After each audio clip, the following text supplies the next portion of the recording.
जय श्री राधे।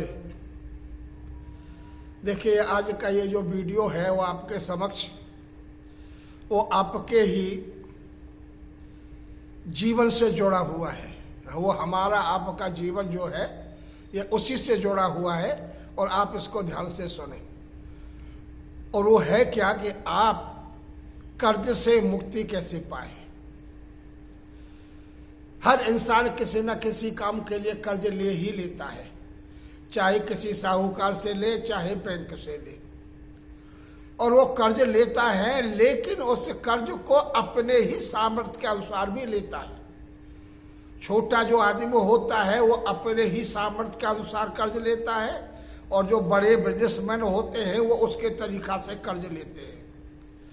लेकिन कर्ज लेते हैं, अगर जरूरत पड़ती है तो हर कोई कर्ज ले लेता है। लेकिन कभी कभी ऐसा होता है कि वह उस कर्ज को पटा नहीं पाता।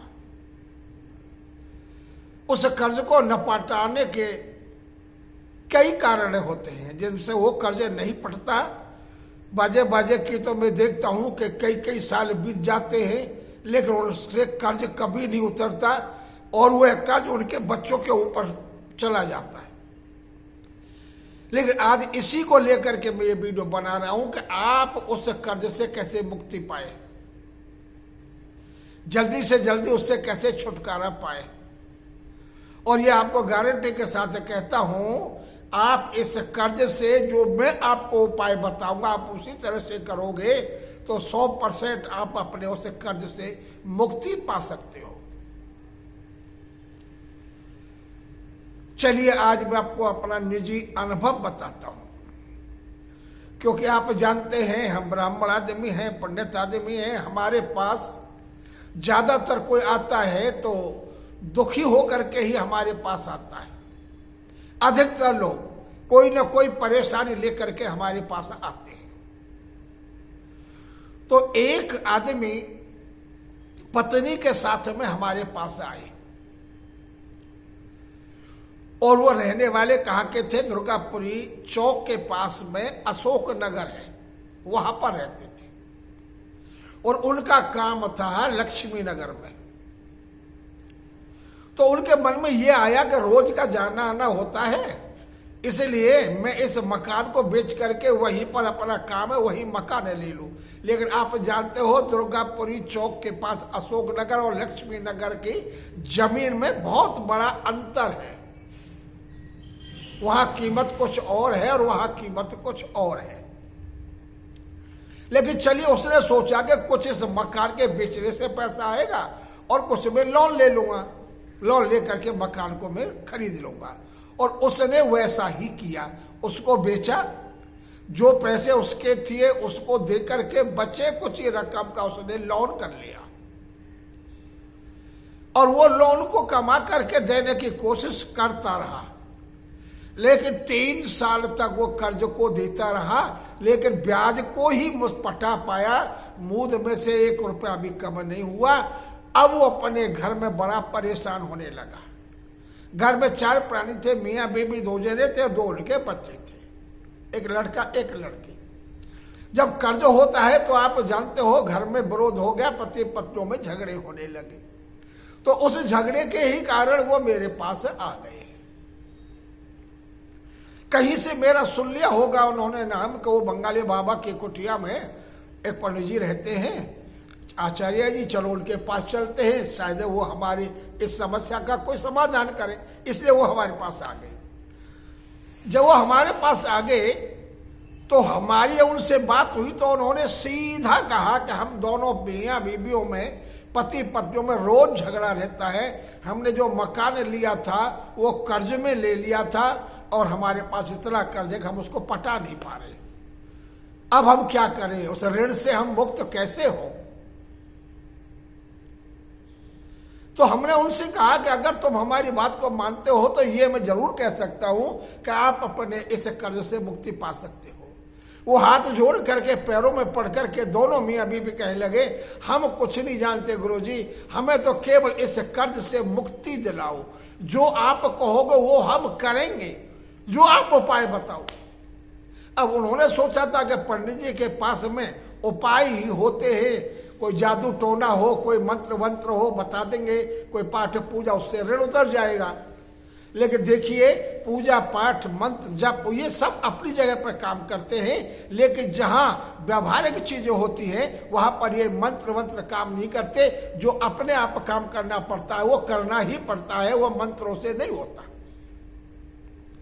तो हमने उनसे कहा कि कर्ज को पटाने के लिए दो ऑप्शन होते हैं, दो बातें होती है जो आपको करनी होंगी। या तो आप अपनी कमाई का जो आप काम करते हो उसका डबल करना शुरू कर दो।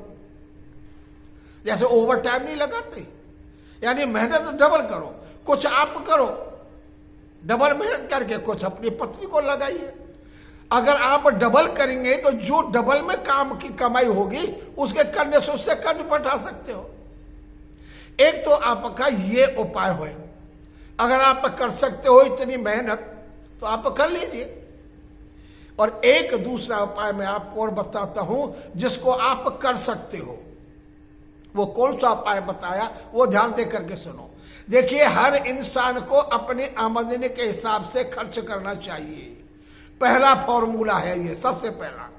आमदनी अगर आपकी 100 रुपये है तो 100 रुपये में से ज्यादा ऐसी स्थिति में 50 रुपए से काम चलाइए, 50 को बचाने की कोशिश करिए, जिसको आप उस कर्ज के रूप में 50 रुपए बचा करके पटा सकते हो। कमाई आपकी 100 रुपये है और आपने 100 रुपये करके उसमें से 90-95 खर्च कर दिए और वो 10-5 रुपए अगर आपने बचाए तो उससे कर्ज नहीं पट सकता, उससे केवल ब्याज ही पट पाएगा। इसलिए जो आपका खर्चा है कृपा करके आप उस खर्चे को कम कर सकते हो, वो जो तुम्हारे हाथ में है। हर हफ्ते लोग जाते हैं होटलों में खाना खाते हैं, जो 50 रुपए में पेट भर जाता है वो होटलों पर जाकर के 2-2, 2,500 हजार रुपए में एक टाइम का भोजन करके आते हैं। हमने उनसे कहा इस तरह के आप खर्चा को बंद कर दीजिए, आप बिल्कुल नहीं जाएंगे। आप होटल का खाना बंद कर दीजिए। घर में आप बनाते हो ना, 2 सब्जी, दाल है, अचार है, रायता है, अनेक प्रकार की, वो बोले इससे काम ही चलता। आप केवल एक सब्जी से भी आप काम चला सकते हो। आप एक सब्जी करके आप अपना गुजारा करिए और उस बचे हुए को आप बचाइए और उसको बचत खाते में डालिए, उससे आप बचा सकते हो। दूसरे, जब तुम्हारे पास में कपड़े हैं तो जो तुम्हारे पास में कपड़े हैं जब तक है आप उन तक काम चलाइए। दुकान से लेकर के नए कपड़े लेकर के अपने संदूक में मत रखिए, जरूरत नहीं है। उन कपड़ों को क्यों रखते हो? वहां पैसा ब्लॉक हो जाएगा और वो कपड़ा घर में आकर के पुराने ही होने हैं। जब तुम्हारे पास में कपड़े पहले हैं तो उनसे काम चलाइए, नए कपड़ा खरीदना बंद कर दीजिए। उनकी पत्नी से कहा आपको कोई साड़ी अच्छी लगी, बस सोचा कि ये साड़ी ही चाहिए। जब तुम्हारे पास में साड़ी रखी है उनको आप यूज कीजिए, बाजार से ला करके संदूक में रख करके पुरानी मत करो और पैसे का ब्लॉक मत करिए, उस पैसों को भी आप बचा सकते हो। जहां कहीं जाना है, अगर जरूरी जाना है तभी आप जाइए, अगर जरूरी जाना नहीं है तो मत जाइए। घर से बाहर जाओगे तो पैसा ही खर्च होगा, आप उस पैसे को भी बचा सकते हो। लोग तीर्थ यात्रा घूमने के लिए निकल जाते हैं, सामर्थ्य है नहीं, कर्ज ऊपर सिर पर रखा हुआ है और घूमने के लिए निकल गए, जहां पर लाखों रुपए को खर्च करके चले आए। वह बेफजूल का खर्चा उसको बंद कर दीजिए। अगर उसको भी आप बचाओगे तो उससे आपको बचत में जोड़ दोगे तो कर्ज को चुकता करने में आपको लाभ मिलेगा। बेफजूल की खर्ची को कम कर दीजिए और कमाई को थोड़ा बढ़ाइए। कमाई बढ़ेगी, खर्चा कम होगा, वो बचत जब बढ़ेगी उससे आराम से आपका कर्ज से आप मुक्ति पा सकते हो। यही एक उपाय है, ये मंत्रों वाला उपाय, ये पूजा पाठ वाला उपाय से ये कर्ज कभी भी नहीं उतरते। ये उपाय सबसे श्रेष्ठ है। आप इसको करोगे तो मैं गारंटी के साथ कहता हूं आप कर्जा से मुक्ति पा जाओगे।